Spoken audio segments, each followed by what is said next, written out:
ಏನು ಮೋಸ.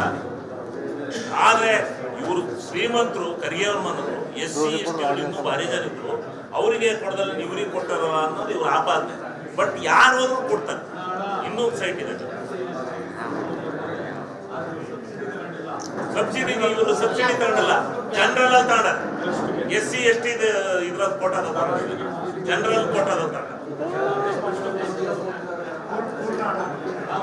ಈಗ ಮಲ್ಲಿಕ್ KDB ನಲ್ಲಿ CA ಜಾಗಗಳನ್ನ ಯಾರು ಟ್ರಸ್ಟ್ ಮಾಡಿರ್ತಾರೆ, ಆ ಟ್ರಸ್ಟ್ ನಲ್ಲಿ ಯಾವುದಾದ್ರೂ ಒಂದು ಇಂಡಸ್ಟ್ರಿಯನ್ನ ಮಾಡ್ತೀನಿ, ಯಾವುದಾದ್ರೂ ಒಂದು ಸಂಸ್ಥೆನ ಕಟ್ತೀನಿ. KDB ನಲ್ಲಿ ಸಾಮಾನ್ಯ ಸಂಸ್ಥೆಗಿಂತ ಇಂಡಸ್ಟ್ರಿಯಲ್ ಮಾಡ್ತೀನಿ ಅಂತ ಹೇಳಿ ಒಂದು ಖರ್ಗೆ ಅವರ ಮನೆತನದಲ್ಲಿರ್ತಕ್ಕಂಥ ಬಹುತೇಕ ಜನ ಎಲ್ಲ ಸೇರಿ ಒಂದು ಅರ್ಜಿಯನ್ನು ಸಲ್ಲಿಸಿದ್ದಾರೆ. ಅರ್ಜಿ ಕಾನೂನುಬದ್ಧವಾಗಿ ವಿಚಾರಣೆ ಆಗಿದೆ.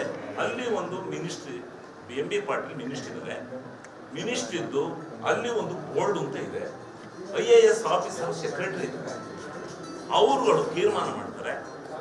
ಯಾರ್ಯಾರು ಇದನ್ನ ಹಾಕಿರ್ತಾರೆ, ಅರ್ಜಿಗಳನ್ನ ಹಾಕಿರ್ತಾರೆ, ಅದರಲ್ಲಿ ಯಾರು ಅದರಲ್ಲಿ ಹರಾಜಿಲ್ಲ, ಆ ಬೋರ್ಡಿಗೆ ಬಿಟ್ಟಂತದ್ದು, ಆ ಬೋರ್ಡ್ ಏನ್ ತೀರ್ಮಾನ ತಗೋದಿದೆ ಅದು ಅಂತಿಮ. ಈಗ ಖರ್ಗೆಯವರು ಮಗ ರಾಹುಲ್, ಈಗ ಅವರು ಇಂಡಸ್ಟ್ರಿ ಮಾಡ್ಬೇಕು ಅಂತ ಪ್ರಿಯಾಂಕಲ್, ಇನ್ನೊಬ್ರು ರಾಹುಲ್ ಅಂತ, ಇವರೆಲ್ಲ ಸೇರಿ ನಾವು CA ಸೈಟ್ ಕೊಡಿಸಿ ನನಗೆ ನಾನು ಇಂಡಸ್ಟ್ರಿ ಮಾಡ್ತೀನಿ ಅಂತ ಹೊಂಟಿದ್ದಾನೆ. ಅವರು ಅರ್ಜಿ ಹಾಕಿದ್ದಾರೆ, ಕಾನೂನುಬದ್ಧವಾಗಿ ಕೊಟ್ಟಿದ್ದಾರೆ. ಫಾಸ್ಟ್ ಆಗಿ ಇಂಪ್ಲಿಮೆಂಟ್ ಮಾಡಿರಿ ಅಂದ್ರೆ ಸ್ವಲ್ಪ ಇನ್ಫ್ಲೂಯೆನ್ಸ್ ಇದ್ದಾಗ ಫಾಸ್ಟ್ ಆಗಿ ಓದ್ತವೆ, ಆಗಿದ್ದೆ ಸಂತೋಷ ಪಡ್ಬೇಕಲ್ವಾ?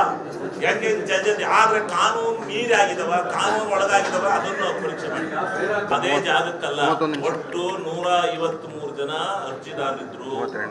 ಅದರಲ್ಲಿ ದುಡ್ಡನ್ನ ಅಮೌಂಟನ್ನ ಕಟ್ಟಿ ನಾವು ಇಂಡಸ್ಟ್ರಿ ಮಾಡ್ತೀವಿ ಅನ್ನೋ ಒಂದು ಬದ್ಧತೆಯನ್ನ ಪ್ರದರ್ಶನ ಮಾಡಿದವರು ಯಾರು ಇರ್ತಾರೆ ಅವ್ರಿಗೆ.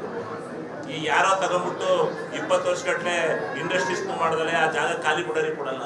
ನಾನು ಇಂಥ ಗ್ಯಾರಂಟಿ ಕೊಡ್ತೀನಿ, ನಾನು ಇಂಥ ಇಂಡಸ್ಟ್ರಿ ಮಾಡ್ತೀನಿ ಅಂತ ಹೇಳಿ ಅವಕ್ಕೆಲ್ಲ ಪ್ರೊಸೀಜರ್ಸ್ ಇರ್ತವೆ. ಆ ಪ್ರೊಸೀಜರ್ಸ್ನ ಯಾರು ಫುಲ್ಫಿಲ್ ಮಾಡಿ ಅವರ MD ಅಮೌಂಟನ್ನು ತುಂಬಿರ್ತಾರೆ ಅವ್ರಿಗೆ ಅವರು ಅದರ ಹೌದು 100% ಮಾಡಿದ್ದೀನಿ. ಈಗ ಬಿಡು ನಾನೇ ಹೊಡಿತೀನಿ ಕೇಸ್, ಬಿಡು ನನ್ನ ಜಡ್ಜ್ ನನ್ನ ಆರ್ಗ್ಯುಮೆಂಟ್ಗೆ ಆ ಕೇಸ್ ಗೆಲ್ದ ಇದ್ರೆ ನಾನು ನಿಮ್ಮ ಮನೆ ಜೀತ ಮಾಡ್ತೀನಿ. ಅವನು ಡಿನೋಟಿಫೈ ಮಾಡ್ತಾನೆ. ಏನು ಈ ಹೆಂಗ್ ಬೇಕು ಹಂಗಂಗೆ ಮಾತಾಡೋದ? ಏನ್ರಿ ತಲೆಕೆಟ್ಟಂಗೆ ವಾದ ಮಾಡ್ತಾರಲ್ರಿ, ತಲೆಕೆಟ್ಟಂಗೆ ನಡೀತಾ ಇದ್ದಲ್ಲಿ ಆರ್ಗ್ಯುಮೆಂಟು ಸರಿಯಾಗಿ ಮಾಡ್ಬೇಕು. ಹೆಂಗ್ ಮಾಡಿದ್ರು ಡಿನೋಟಿಫೈ? ಅವನು ಮೂಡಾದನು ಅಲ್ಲಿ ಜಮೀನೇ ಇಲ್ದಲ್ಲೇ ಅಕ್ವಿಷನ್ ಹೆಂಗ್ ಮಾಡ್ತಾನೆ? ಅವನು ಅಕ್ವಿಷನ್ಗೆ ಹೆಂಗಾಗ್ತ? 3 ಎಕರೆ 16 ಗುಂಟೆ ನಾನು ಅಕ್ವಿಷನ್ ಮಾಡ್ತಾ ಇದ್ದೀನಿ ದೇವರಾಜ್ ಹೆಸರಲ್ಲಿಂದ.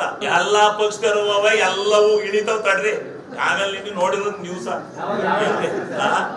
ಇಳಿತಾ ತಡ್ರಿ, ಇನ್ ಸ್ವಲ್ಪ ದಿವಸ ತಡ್ರಿ, ಅದು ಏನಾಗುತ್ತೆ ಎಲ್ಲಿ ಹೋಗಿ ನಿಲ್ಲುತ್ತೆ ಅಂತ ಹೇಳ್ತೀವಿ. ಆಮೇಲೆ ಮುಖ್ಯಮಂತ್ರಿಗೆ ಕಳಿಸ್ತೀವಿ ನಾವು. ಮೂಡಾದ್ರೆ ಏನ್ರಿ ಮಾಡ್ತೀವ್ರು? ಅಲ್ಲಿ DT ದೇವೇಗೌಡ ಇರ್ಲಿಲ್ವಾ? ಅಜಿತ್ ಶೆಟ್ಟಿ ಇರ್ಲಿಲ್ವಾ? ತನ್ವೀರ್ ಶೆಟ್ಟಿ ಇರ್ಲಿಲ್ವಾ? ಯಾರು ಇರ್ಲಿಲ್ಲ? ರಾಮದಾಸ್ ಇರ್ಲಿಲ್ವಾ ಎಕ್ಸ್ಪರ್ಟ್? ಸಾರಾ ಮಹೇಶ್ ಇರ್ಲಿಲ್ವಾ ಅಲ್ಲಿ ಕಮಿಟಿ ಒಳಗೆ? ಭೂಮಿನೇ ಇಲ್ಲದ್ಮೇಲೆ ರೆಸಲ್ಯೂಷನ್ ಹೆಂಗ್ ಮಾಡಿದ್ರು? ಇವ್ರೇನು MLAಗಳಲ್ಲ? ಹಂಗಲ್ಲ. ಸಿದ್ದರಾಮಯ್ಯನವ್ರಿಗೆ ಒಬ್ರಿಗೆ ಭೂಮಿ ಕೊಟ್ಬಿಟ್ರೆ ಅವ್ರಿಗೆ ಮಿಸಸ್ಗೆ ನಾವೆಲ್ಲ 1000 ಹೊಡ್ಕೋಬಹುದು ಅಂತ ಹೇಳ್ಬಿಟ್ಟು ರೆಸಲ್ಯೂಷನ್ ಮಾಡ್ಯಾರೆ.